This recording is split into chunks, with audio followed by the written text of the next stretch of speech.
Hello, my name is Savio and this is another OpenSwoole video. In the previous video we implemented an event structure on our app.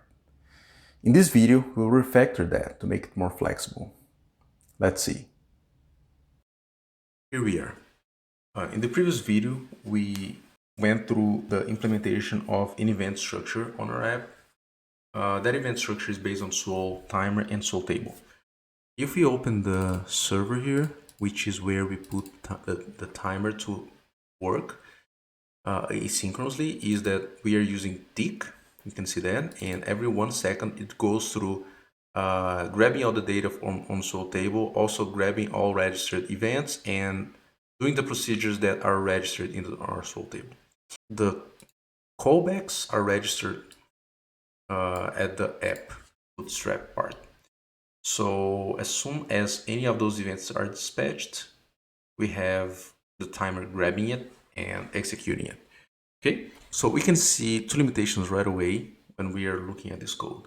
First of them is that the parameters can be only string, no complex objects here. The second limitation is that every event dispatched takes up to a second. So what I want is to move this strategy here on the timer to only go through the callback on demand, only when needed. Okay, so let's start. To refactor, I'm going to remove the necessity of having anything on our Swoole server side of things. So let's clean this class. Also, if you notice, we have been using constant file to declare the name of our events. The events are basically strings. We don't need this anymore. And I explain. The plan here is to use classes as events instead of strings. The reason for that is because based on the limitation of only being able to pass strings to the callbacks of our events, the way to change it is to carry data through the event that we're dispatching. So when we instantiate the event class, we pass data to it, and then the event class is always the input for the listeners. I show you how to do it. Let's first clean this up and open our services events class to change things there. First of all, to begin here, we are going to convert these events to listeners, which explains better what we're doing here. And this here, I'm going to call event interface class, which is for every class. For every class, I have multiple callbacks. Okay. So event listeners, and now this class will still be a singleton. And when I add event, I'm not going to be adding event. I'm going to be adding listener. Okay, and this is going to be a event class. Okay, so now we change this key to event and we change the events to listeners. Okay, that's pretty much the change here. We don't need this at this moment. We don't need to get all the events or all the listeners any moment in the next implementation. And we don't need to keep records in the Swoole table anymore. And here, when we dispatch, we don't need this. We only need the event interface event. Okay, we only need an event to be dispatched.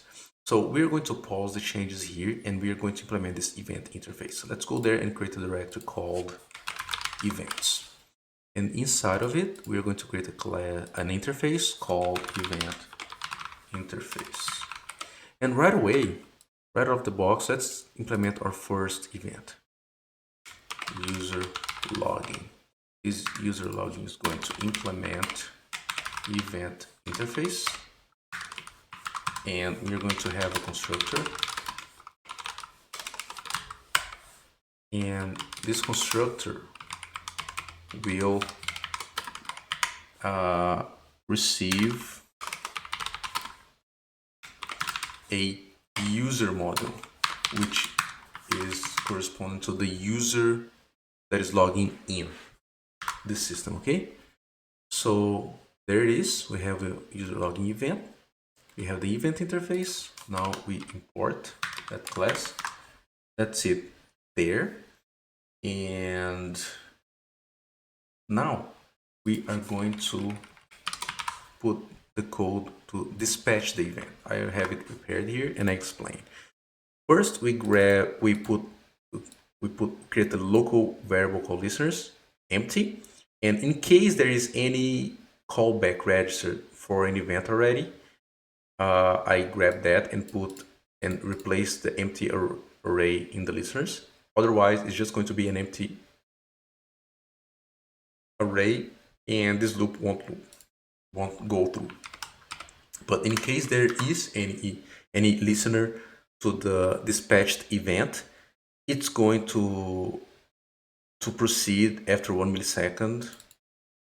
This is the callback, which is like every item there is a callback, and the parameter is going to be the event. So the first parameter for the after method on the timer is the timeout, like the amount of X amount seconds, milliseconds that is going to be executed after.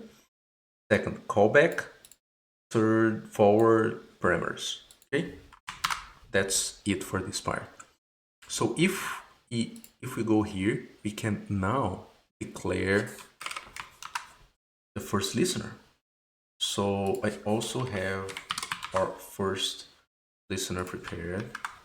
Let's call it add listener, and this is the event interface. Let's load stuff here. Okay, so now we have our first event listener declared.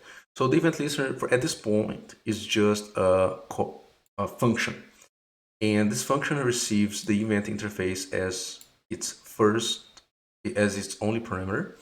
And as we remember, the user login has the user as a public property. So it's doing exactly what it was doing before, but this time is carrying the user model in the event class.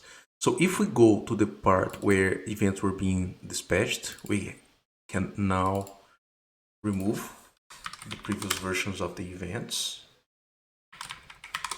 and convert the event that we just declared to new user login, passing the user model as parameter.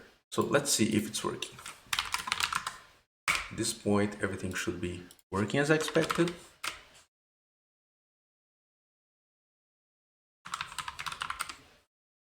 All right, worked perfectly. So let's see if it's asynchronous as expected. So let's run the coroutine sleep method. Just know that this is going to stop the code for 2 seconds and is going to respect the coroutine environment that is there. Okay, so you'll see, what you see is that I'm going to be able to log in, but only after 2 seconds the log will reach there. Let's see. Okay, immediately now, right there. So at this point, we can now implement the synchronous procedure, because this is only asynchronous because of the timer after.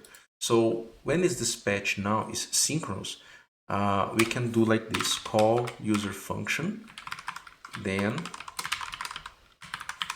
call like this, and this makes everything here asynchronous. Event interface, event, and that's all to it. So if I go now in the controller and dispatch now, I will have the whole code waiting 2 seconds. Like the login procedure will wait 2 seconds before going to the next page. 1, 2. That's it.